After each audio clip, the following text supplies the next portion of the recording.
আপনাদের এখানে আসার দরকার নাই, আমি এনাফ বিএসএফ কে সাইজ করার জন্য। যখন আমার প্রয়োজন হবে তখন আমি বলবো। Let me be very clear, যখন আমি অধিনায়ক হিসেবে পতাকা বৈঠক করলাম, আমি বিএসএফ এর কাছে দুইটা রিকোয়েস্ট করেছি।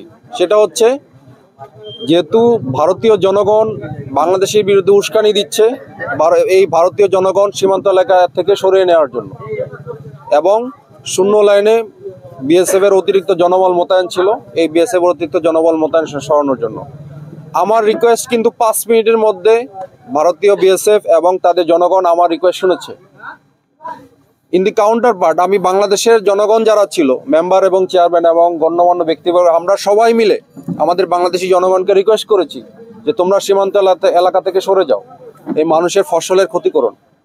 ওরা শুনেছে, বাট ইট টুক 2 আওয়ার, 2 ঘন্টা সময় নিয়েছে। বাই দিস টাইম এই এলাকার কৃষকের ধানের জমি বা বিভিন্ন ফসলের জমি একেবারে ম্লান করে দিয়েছে। তো এটা আমাদের আলটিমেটলি আমাদের দেশের